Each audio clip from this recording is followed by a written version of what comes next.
Hello there, Justin here again from Brickright. Welcome to the latest podcast. It's bricklaying and it's hard on the body. Now I can vouch for this, so I can tell you a little bit about my background.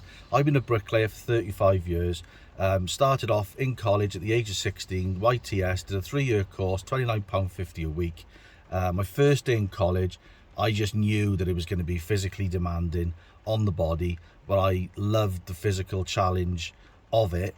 Loved the fact that I was treating it as a workout, and when you're the grand age of 16, you can push through things, and when you start getting out of puff, you just push through, and your body don't give up, and it's great. Then slowly, as you start to get older, in your 20s, you're cracking on.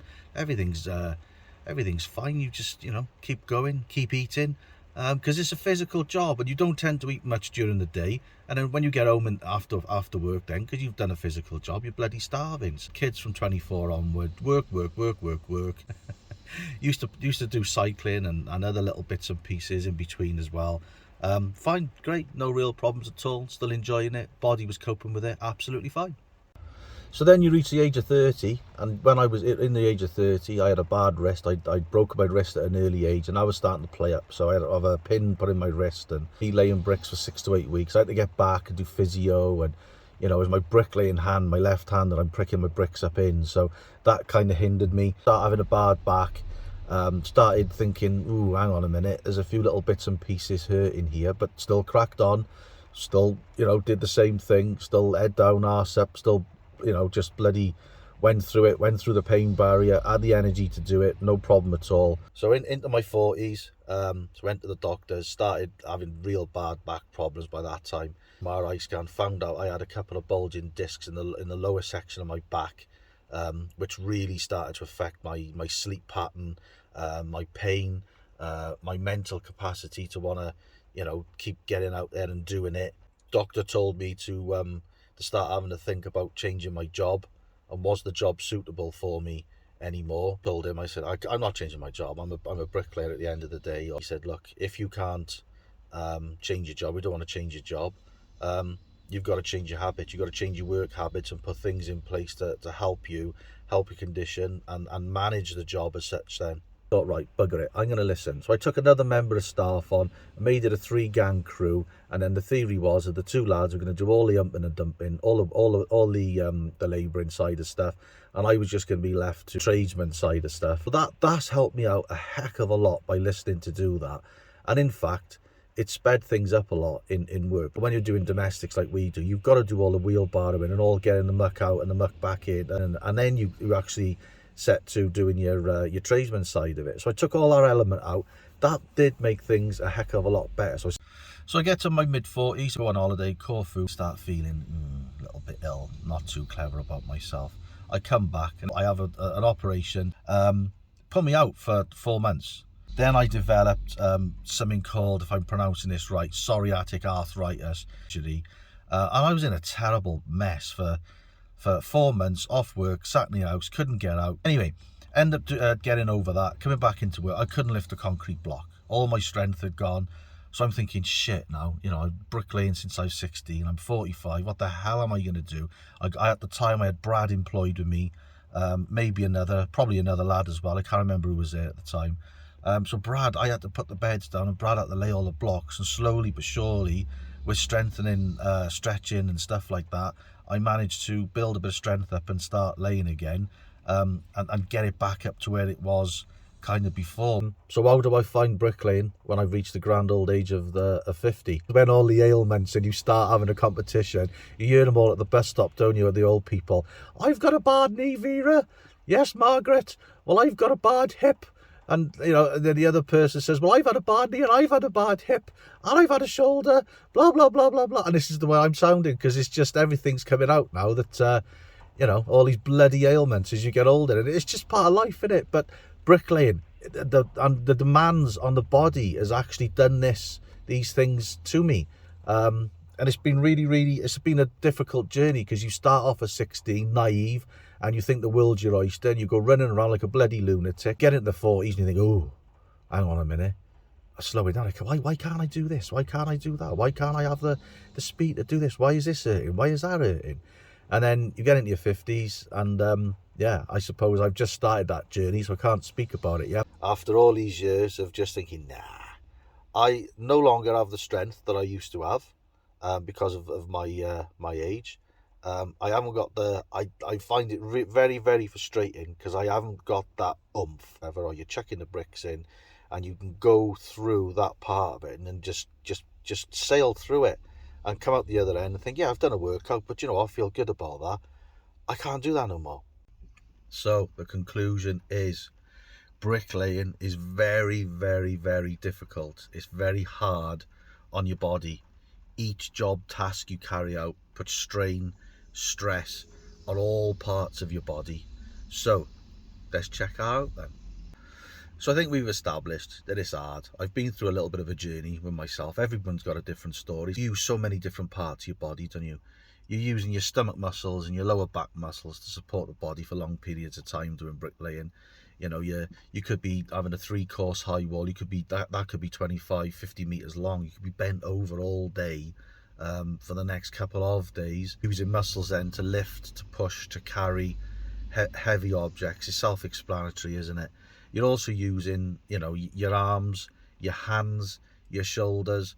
Yeah, back to that bus stop of Vera again now. I've got a grinding in my shoulder through troweling and going back before the spot and spreading the bed and lifting up high to get to the top lift of your scaffold and stuff like that. So my shoulder's grinding.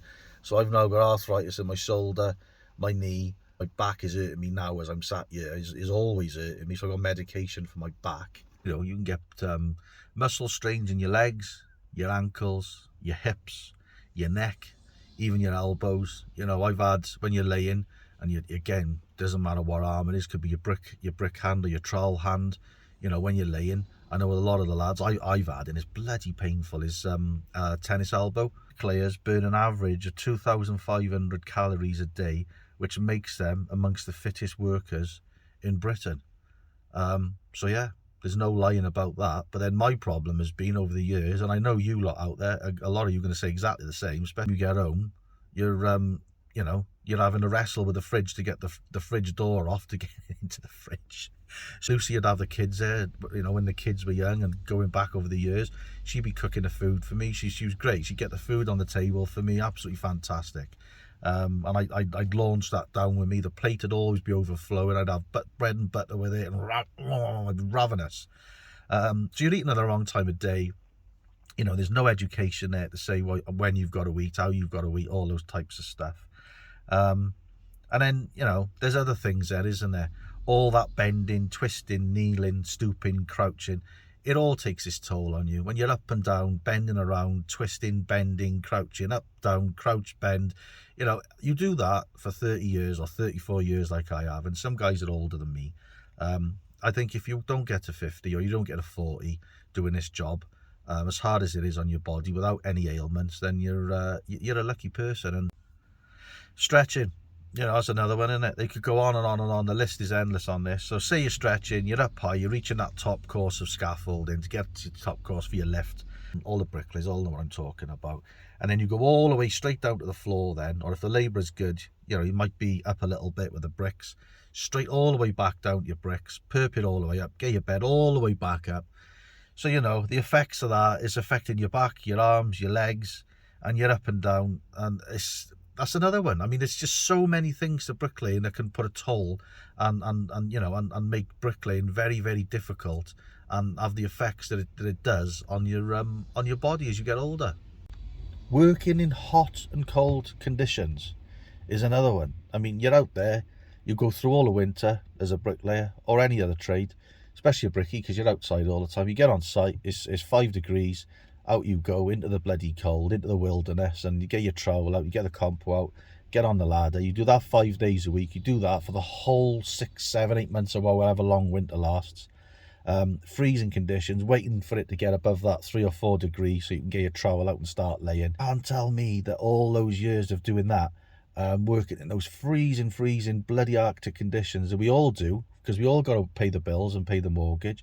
You can't tell me that doesn't have an effect on your muscles your joints, and can cause arthritis and all those different types of things. And then the extremity then is the heat. I mean, we've had record-breaking temperatures in the UK the last couple of years because of climate change, and I've been out in 32 degrees and about heat stroke, and is there enough fluids going in and all the rest of it.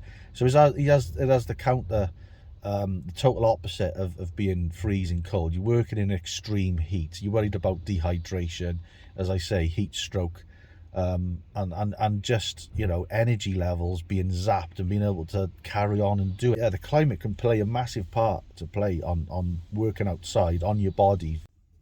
Here's another one then: uneven ground. So say you're looking at going into a footing, you're on site or you're building an extension. I've been in footings and I've got my 1 foot down and I've got my other foot in front of me, because between the block work below ground and the width of the footing is only 100mm. Back years ago, it used to be a lot different to the wide footings you've got now.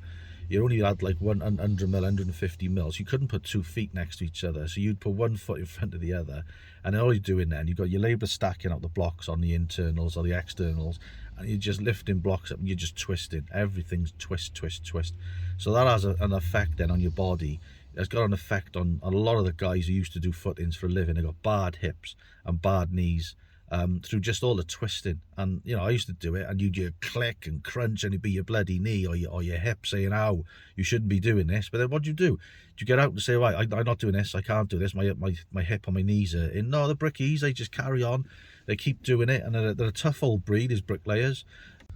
I think anybody listening to this now is thinking, bloody hell, I don't want to be a bricklayer. But don't let it put you off. It's a fantastic job. I've had a great career out of it.